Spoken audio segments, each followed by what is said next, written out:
Guys എല്ലാവരും റംലാസ് കിച്ചണിലേക്ക് സ്വാഗതം. ഞാൻ ഒരു ചീനച്ചട്ടി അടുപ്പത്ത് വെച്ചിട്ടുണ്ട്. ഒരു ബോട്ടി വരട്ടിയതാണ് ഉണ്ടാക്കാൻ പോകുന്നത്. ബോട്ടി തന്നെ കൂടെ പുഴുങ്ങി വെച്ചിട്ടുണ്ട്. പുഴുങ്ങി നല്ലോണം വെന്ത് വന്നിട്ടുണ്ട്. ഇതാ മഞ്ഞളൊക്കെ ഇട്ട് പുഴുങ്ങിയിട്ടാണ് വെച്ചിട്ടുള്ളത്. ഇനി അത് നമ്മൾ ഉള്ളിയും തക്കാളിയൊക്കെ വാട്ടിയിട്ടാണ് വെക്കണത്. ഗൈസ് അപ്പോൾ അരിക്കാൻ വെളിച്ചെണ്ണ പാർന്നെടുക്കാൻ ചെയ്തിട്ടുണ്ട്. ഗ്യാസ് ഓൺ ചെയ്യാണ്.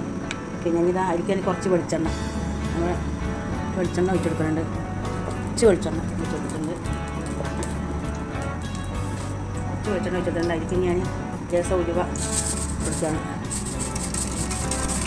ഉലുവ തൊട്ടിട്ടുണ്ട്. ഉലുവ ആണെങ്കിൽ കൂട്ടിയാൽ മതി, ഇല്ലെങ്കിൽ സ്ലിപ്പാക്കിക്കോളി. വേണമെങ്കിൽ കൂട്ടാം. ഞാൻ പരിക്കാനിതാ മല്ലിയില വലിയ ഉള്ളി നിറത്തിൽ കയറിയത് എടുക്കുന്നുണ്ട്. എന്നാൽ പച്ചമുളക് ഇട്ട് വെച്ചിട്ടുണ്ട്. അതിൽ പച്ചമുളകുണ്ട്. ഞാൻ നന്നായി ഒന്ന് വഴറ്റി കൊടുക്കണം. സ്പൂൺ വെച്ച് നന്നായി ഒന്ന് വഴറ്റി നല്ലോണം കെട്ട് അതിൻ്റെ പച്ചമണം മാറുന്നത് വരെ നമ്മൾ ഇളക്കി കൊടുക്കണം. പച്ചമണം മാറി വരട്ടെ. ആ ഉലുവയുടെ മണോ വലിയ ഉള്ളി വാർന്ന നല്ല ഒരു മണമൊക്കെ വരാൻ തുടങ്ങി. നല്ലോണം മണം വരും. നല്ലോണം മാറി വരാം. അപ്പോൾ ഇതിപ്പം നല്ലോണം വാടി മിക്സായി വരട്ടെ. എനിക്ക് നമ്മളത് ഉപ്പിട്ടെടുക്കുന്നുണ്ട്. ഉപ്പിട്ടെടുക്കുന്നുണ്ട്. ഉള്ളി നല്ലോണം പൊടിപ്പാണ്. പിന്നെ വേണമെങ്കിൽ നമുക്ക് ഉപ്പ് കൂട്ടാം. ഉപ്പ് കൂട്ടേണ്ട ആവശ്യമില്ല. അപ്പോൾ അതും നല്ലോണം അരി കറങ്ങിട്ടൊന്ന് സെറ്റായി വരട്ടെ. ഞാനിത് തക്കാളി കൊടുക്കുന്നുണ്ട്. തക്കാളി നല്ല വാടാൻ കൊടുക്കുന്നുണ്ട്. തക്കാളി നല്ലോണം വാടി വരട്ടെ. ലേശം വെളുത്തുള്ളി പേസ്റ്റ് കൊടുക്കുന്നുണ്ട്. ഇഞ്ചി ചായച്ചതാ അതിട്ട് കൊടുത്തിട്ടുണ്ട്. വെളുത്തുള്ളി ചായച്ചെടുക്കുന്നുണ്ട്. വെളുത്തുള്ളി ചായച്ചത് പച്ചമുളക് വെളുത്തുള്ളി ചായച്ചതാണ് അതിട്ട് കൊടുത്തിട്ടുണ്ട്. അപ്പോൾ ഇഞ്ചിയും വെളുത്തുള്ളി തക്കാളി കൊടുത്തിട്ടുണ്ട് പേസ്റ്റ്.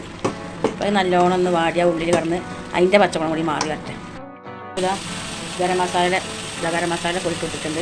1/2 സ്പൂണാണ്. 1 സ്പൂണ് വലിയ ജീരകം പൊടിച്ചിട്ട് കൊടുത്തിട്ടുണ്ട്.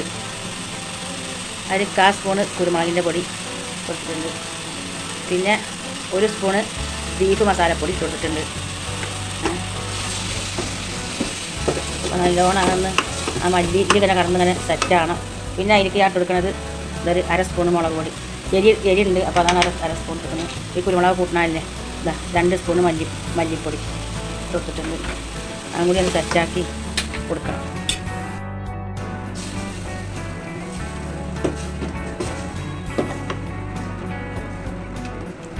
അപ്പം നല്ലോണം ഒന്ന് സെറ്റായി വരണം. പിന്നെ അതാ മഞ്ഞൾപ്പൊടി ഒരു 1/2 സ്പൂൺ കൊടുത്തിട്ടുണ്ട്. മഞ്ഞൾപ്പൊടി അപ്പോൾ എല്ലാ മസാലയും കൂടി അതിൽ കടന്നിട്ട് ഇങ്ങനെ അതിൻ്റെ പച്ചമുളകൊക്കെ മാറിയപ്പോൾ നമ്മൾ ലേശം കളറിന് വേണ്ടി കാശ്മീരി മുളക് പൊടി ഇട്ട് കൊടുത്തിട്ടുണ്ട്. കാശ്മീരി മുളക് പൊടി അത്രയുള്ള നമ്മൾ മസാല കൂട്ടുവിടുള്ളൂ. ബോട്ടിയുടെ മസാല കിട്ടും. ആ മസാല നമ്മളെ മേലക്ക് വരുന്ന രീതിയിൽ ഇളക്കി കൊടുക്കണം. നമ്മളെ ബോട്ടി ഇവിടെ തയ്യാറായിട്ടുണ്ട്. അപ്പോൾ ഇതേപോലെ ചെയ്യാത്തവരുണ്ടെങ്കിൽ ചെയ്ത് നോക്കി. അപ്പോൾ നമ്മളെ ബോട്ടിക്ക് പ്രത്യേക ഒരു രസം കൂടിയാണ്.